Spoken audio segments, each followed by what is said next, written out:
السلام عليكم ومرحبا بكم في القناة. وصفة اليوم ان شاء الله كيك بالخشخاش، كيجي مهوي بحال القطن. مكونات بسيطة وبحجم عائلي.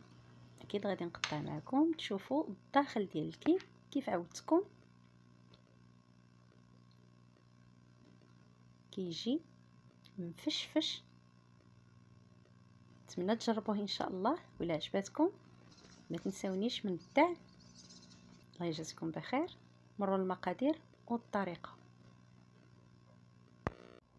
وغير 3 ديال البيضات كتجي مرتفعه.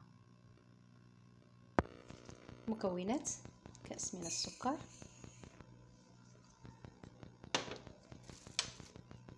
رشه من الملح،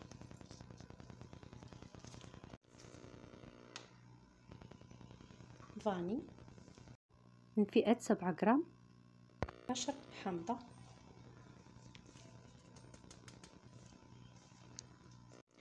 ونخلط المكونات حتى ينسجموا. نطلق الريحه ديال القشره ديال الحامض، ونضيف البيض بحراره المطبخ. بالنسبه للبيض استعملت 3 الحجم الكبير، الا كانوا صغار استعملوا 4.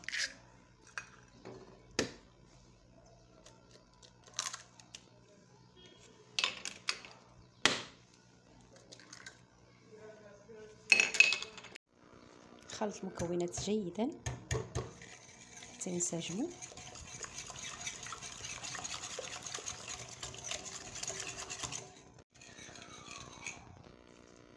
ونضيفوا الزيت.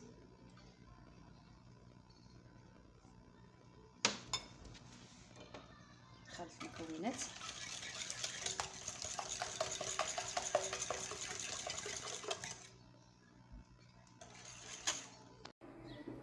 نضيف كأس من الحليب بحرارة المطبخ، ونخلط المكونات جيدا حتى ينسجموا. نعبر بكأس العنبة، أي الكأس ديال الشاي المغربي. ملعقتين من بذور الخشخاش، البافو.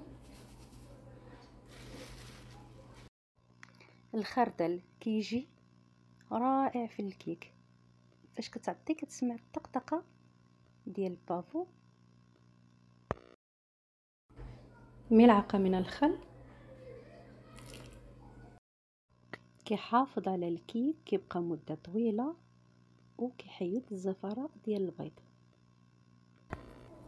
ونضيف الدقيق المنخول تدريجيا.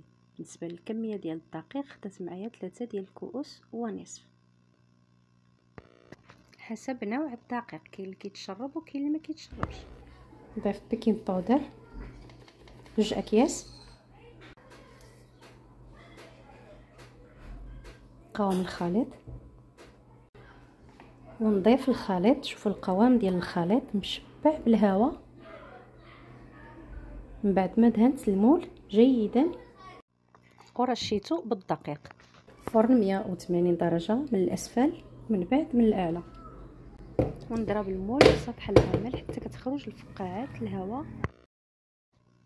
كنخلي الكيك في المول حتى كيبرد مزيان باش ما كيطفش، ومن بعد نديمو ليه.